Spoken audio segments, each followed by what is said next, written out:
Man, so today really is a historical day. A day where I, as a content creator, have to go out there and research everything that happened before I was born. Talking about Gordie Howe in the Lucas Raymond video, and now in this one talking about the Seattle Metropolitans of 100 years ago and why they're still relevant today. Let's go over what Jeff Marek and Elliotte Friedman were talking about on the 32 Thoughts podcast, and it is quite interesting to say the least.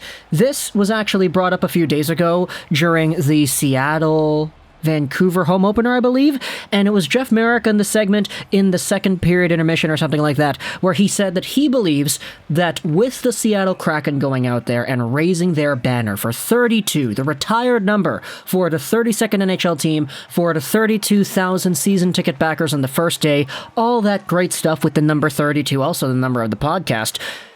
Marek said on the broadcast the other day that he feels the Seattle Kraken will maybe, potentially, who really knows, raise a Stanley Cup banner. Now, not because they'd won the Cup recently, not even because the Kraken had won the Cup at all, but because 104 years ago, the Seattle Metropolitans became the very first American team to win the Stanley Cup. That's right. When you look at the list of Stanley Cup champions dating back to the Montreal Hockey Club in 1893, you have Montreal Victorias, Montreal Hockey Club, Montreal Shamrocks, there's a lot of Montreal over here. But when you get past Montreal, Ottawa, Winnipeg, a few Quebec teams, and Toronto, you get to 1917, where the Seattle Metropolitans beat the Montreal Canadiens 3-1 in a best 3 out of 5 series to win the Stanley Cup and become the first American team to do it. It wasn't Detroit or New York or Boston or Chicago, any of the original 6 franchises. It was Seattle. They were the very first team to do so, and Jeff Marek said on the broadcast that they might raise a banner. Elliotte Friedman on the 32 Thoughts podcast said here, "I agree with you, Jeff. I think a Stanley Cup banner is going up for 1917. I really do think they're going to do it. The reason being is that Seattle is actually playing Montreal tomorrow, October 26, 2021, in Climate Pledge Arena, the team that they defeated 104 years ago in 1917 to win the Stanley Cup. So this banner raising, should it happen, is actually appearing to be 100 plus years in the making, but it might not even be the entire story we have here. Now, the next part is why we're getting all historical on here. Jeff Marek replied with a little bit of a quip. He was laughing as he said this, "Do you think the Seattle Kraken go as far as having the Stanley Cup in the house? This is the first game that Seattle and Montreal have played since 1919. Is this hockey game, tomorrow, going to settle the 1919 Stanley Cup?" Now, he's joking. This is not going to happen. We're not going to have a Stanley Cup awarded tomorrow, but it is kind of funny just to take a look at the parallels. This is what Jeff Marek was talking about when he was referring to the 1919 Stanley Cup Finals. When you look at the list of Stanley Cup winners, you can see there has been a Stanley Cup champion awarded every single year in the Stanley Cup's existence since 1893, except for 2 years. The 2004-2005 lockout made sure that there was no champion in 2005, but the other year where we did not have a champion was 1919. In 1919, it was Seattle versus Montreal again, the Metropolitans of the Pacific Coast Hockey Association versus the Montreal Canadiens of the NHL. This series was going to be another one of these best out of 5 series. However, this series actually ended with a score of 2-2, and there was no deciding game. Why?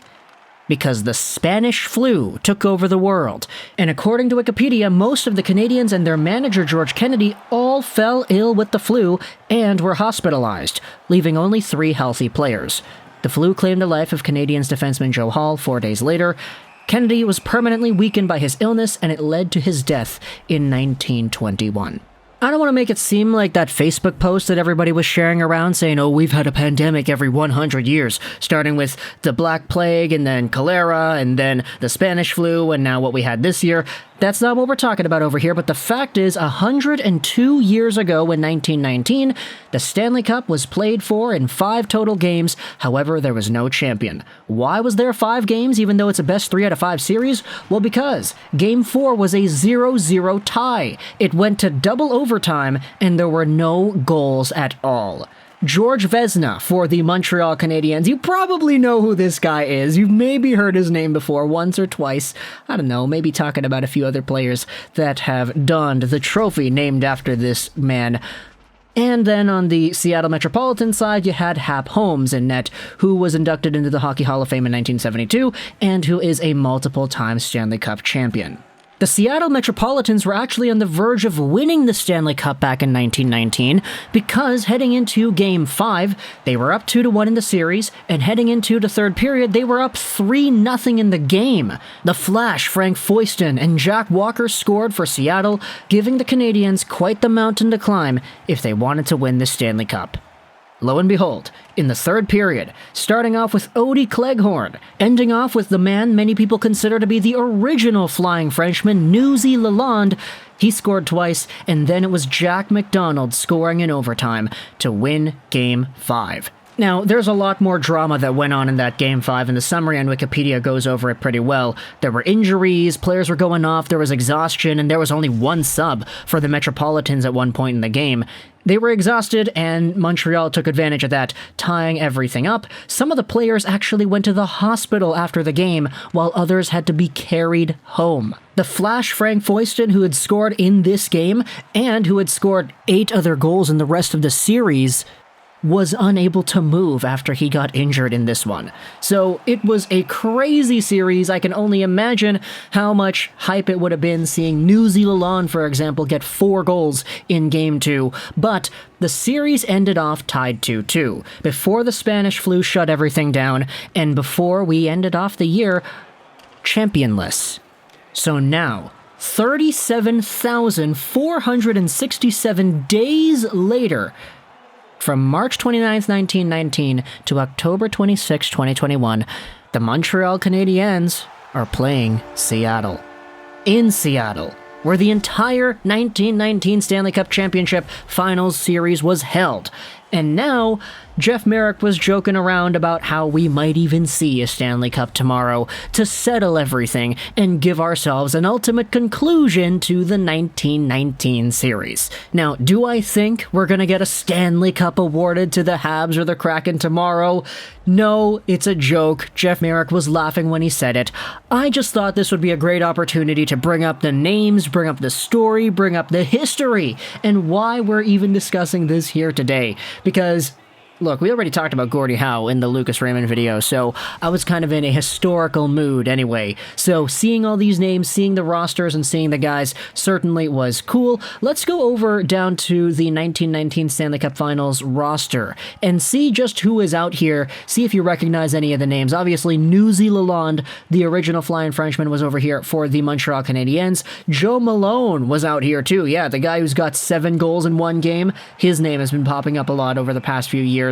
There were 4 defensemen played in the game, and one of them, Joe Hall, from England. So interesting to see there. You have, of course, George Vezina in the crease over there. He's a legend, pretty much. And then you have on the Seattle side a whole bunch of guys over here too. 3 defensemen for Seattle, with Bernie Morris acting as their captain. He actually didn't play in the series because before everything went down, he actually got arrested for draft evasion. So he was caught. They sent him to Alcatraz, of all places. Yeah, Alcatraz. Anybody play Call of Duty?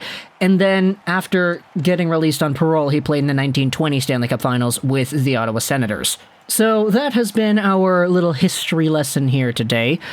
1919 to 2021. Isn't it funny how Montreal and Seattle are going about it again? Talk to me in the comments. What do you think about Seattle most likely raising their championship banner for 1917 against the Montreal Canadiens tomorrow? And what do you think about the idea of having this as the somewhat Game 6 in spirit? Not the actual Game 6. Obviously, you know, these players are all deceased now, so they wouldn't be able to play, but just carrying on the legacy of that 1919 Stanley Cup Final. Let me know in the comments all your thoughts about Seattle-Montreal tomorrow, not just because of the 1919 series, but between the Kraken and the current-day Habs. Who takes this one? Who scores in this one? Will we see the Stanley Cup? Talk to me in the comments all your thoughts. I hope you enjoyed this special 99, and bye.